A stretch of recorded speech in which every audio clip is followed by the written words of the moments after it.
नमस्कार मित्रों। मैं आज ऐसे शख्सियत के पास गया हूँ कि जो एक नर्सरी की दुनिया में बहुत गज़ब का काम करते हैं और एक दो चार वर्ष से नहीं, कई दशकों से इस क्षेत्र में कार्य कर रहे हैं।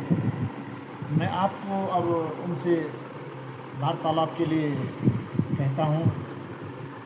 हाँ शर्मा जी, आप अपना परिचय खुद देंगे। मेरा जन्म हुआ था 1943, जी। जिसको अभी लोग कहते हैं पाकिस्तान। पाकिस्तान। और ये 13 तारीख तक तो हिंदुस्तान था। 14 अगस्त को पाकिस्तान बना तो हमें लोग कहने लगे कि ये पाकिस्तानी है। पाकिस्तानी है क्योंकि आप पाकिस्तान का में आपका जन्म हुआ, आप उसके बाद आए। हिंदुस्तान में जन्म हुआ। अच्छा, जन्म हिंदुस्तान में हुआ। वो उस समय हिंदुस्तानी था ना। हाँ हाँ, हिंदुस्तान। उस समय हिंदुस्तानी था। हाँ, 14 को पाकिस्तान बना तो हम पाकिस्तानी हो गए पाकिस्तान। कि कई पीढ़ियों से हम वहाँ पता नहीं कब से 100 साल से रह रहे हैं, 200 साल से रह रहे ये हैं। ऐसा तो नहीं पंखे की आवाज़ से कम हो रहा हो?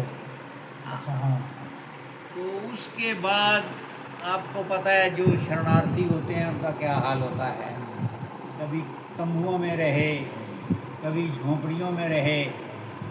फिर गोविंद बल्लभ पंत जी जब मुख्यमंत्री थे उत्तर प्रदेश से, उस समय हम यहाँ तराई में आए और वहाँ से जो विस्थापित लोग थे उन्होंने 100 रुपया इकट्ठा करके तकरीबन 3-3 एकड़ ज़मीन जो है उनको मिली। कोई डॉक्टर नहीं था, MBBS डॉक्टर कोई भी नहीं था रामनगर में। और हर परिवार में एक दो आदमी जो है मलेरिया से ग्रसित होते थे। हाँ डेथ। धीरे धीरे धीरे धीरे धीरे करके ज़मीनें आबाद हुई, बड़ों से, गेंदी से, हल से। और उसके बाद 1943 में मैं इंटर में पढ़ रहा था तो भर्ती हुई। एग्ज़ाम से पहले ही रामनगर में भर्ती थी। तो वहाँ एक हॉस्पिटल था फॉरेस्ट का। 2 अफसर थे भर्ती होने के, एक सूबेदार मेजर थे पुराने और एक डॉक्टर था MBBS। तो उन्होंने फिजिकल टेस्ट वगैरह किए मोटे मोटे और 10-12 आदमी खड़े थे हम लाइन में, तो सभी रिजेक्ट हो गए। उसमें एक मैं सेलेक्ट हुआ। मैं मीन्स रामलाल बमनियाल। रामलाल बमनियाल। बमनिहाल। हाँ, बमनियाल। बमनिहाल। हाँ, जो प्राइसर। अब आप वर्तमान में शर्मा लिखते हैं। ना शर्मा नहीं है। अच्छा। शर्मा के चक्कर में मैंने अमेंडमेंट कराया अभी। अच्छा। SIR में। अच्छा। क्योंकि पूरा गांव शर्मा लिखता था। अच्छा। तो जो भी था तो नाम के पीछे शर्मा जोड़ देते थे। हाँ तो रामलाल बमनियाल। हाँ, प्राइसर गोत्र था हमारा, पर उसका सब डिवीज़न फिर आगे बमनियाल। 43 में भर्ती होने के बाद जबलपुर गए, तकरीबन 1.5-2 साल ट्रेनिंग हुई। कौन सी वो थी ये, मतलब फौज की कौन सी यूनिट थी? Signal corps. Signal corps. हाँ, जैसे PNT है आपका सिविल में, आर्मी में सिग्नल्स जो है उसकी रिस्पॉन्सिबिलिटी है कम्युनिकेशन देना थ्रू आउट आर्मी। हाँ, तो उसमें हमें ट्रेड मिला वायरलेस ऑपरेटर, वेरी जिसमें कभी टेलीग्राम वगैरह आती थी पोस्ट ऑफिस का, टिक टिक टिक करके, वो हमारा ट्रेड था।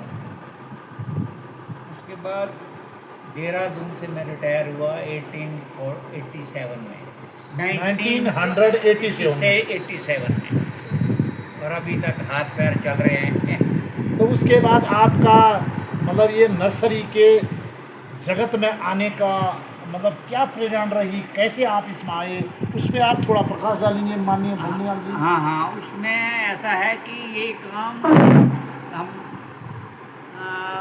प्रोफेशनली, हमारे बुजुर्ग भी खेती करते थे, हम भी यहाँ आके बेसिक हमारा जो धंधा था वो खेती है, और ये चीज़ भी खेती से जुड़ी हुई है। और फिर कुछ आदमी का एक शौक़ होता है किसी काम करने के लिए, धीरे धीरे पौधे लगाना, ये करना। कहीं आपका केले का पेड़ मिला वो गाड़ दिया, कहीं अमरूद लगा दिया। तो धीरे धीरे फिर मैं कुछ नर्सरी वालों से मिला जो यहाँ रामनगर के एरिए में करते थे, तो सरकारी नर्सरियों से उठना बैठना हो गया, तो इसकी तरफ इंटरेस्ट बढ़ा। फिर आगे डिपार्टमेंट की तरफ से कई बार सेमिनार होते थे, उनमें आप प्रतिभा करते हो? हाँ, उनमें जाना, पंथनगर जाना। एक बार दिल्ली में भी हुआ, उस समय शरद पवार मेरे ख्याल में कृषि मंत्री थे यार। अच्छा, सर। हाँ हाँ, तो वहाँ भी गए। फिर धीरे धीरे लगाव हो गया। फिर आदमी का कुछ शौक़ होता है, भाई ये भी करके देख लें, ये भी करके देख लें। और फिर जब आदमी इस चीज़ में जाता है तो ऐसा नहीं है कि एक आपको पैसे की तरफ फोकस करना है, वो फिर उसमें आपकी रुचि हो गई, रुचि होगी, शौक हो गया उसमें कि मुझे करना ही है। करना है। और रुचि ऐसी होगी कि मैं यहाँ पहाड़ में ही होता है अखरोट, मैंने यहाँ अखरोट भी लगाया।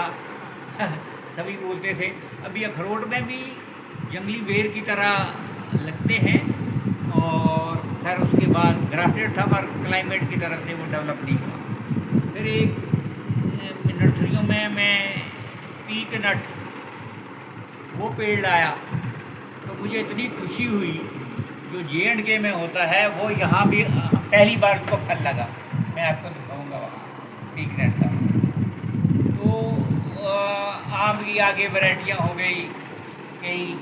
ये कौन सी वैरायटी है शर्मा जी, आप जरा इस पे? ये है आपकी मल्लिका। मल्लिका। मल्लिका लेट वैरायटी है।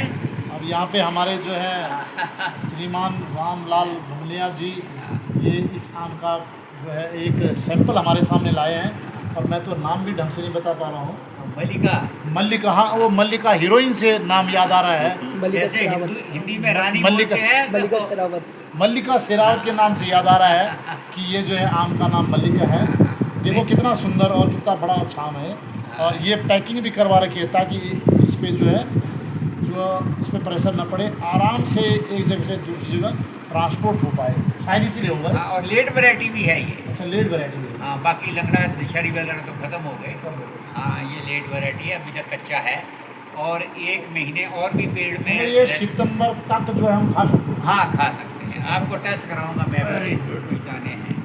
और कुछ वैरायटियाँ हैं अंबिका, ये कलर वाली वैरायटी वो भी आपको दिखाएंगे। अंजीर है, अंजीर बहुत अच्छी होती है यहाँ, ये सामने।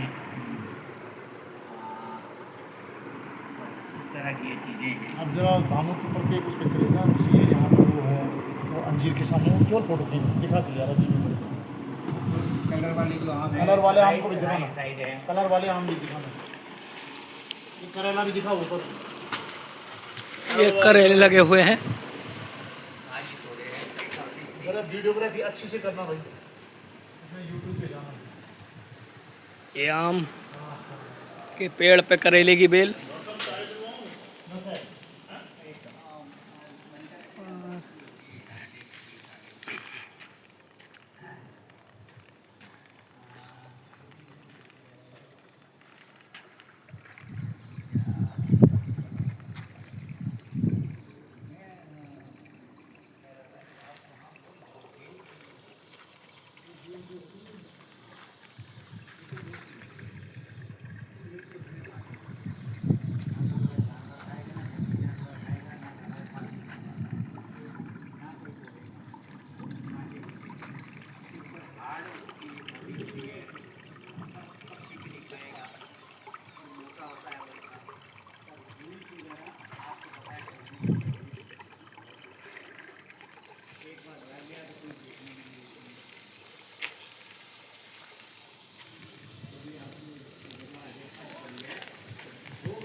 एक बार बरसातों में लगा दो, आगे पीछे। ये पौधा रखी है।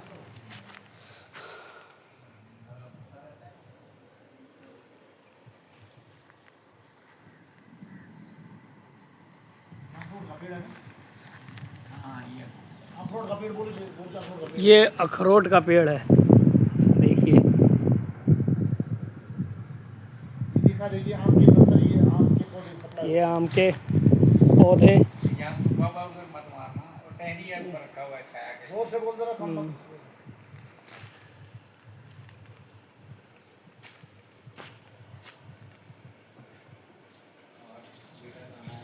बेटा मणिपुर आज कल ही गया। हाँ, वो तो 4 साल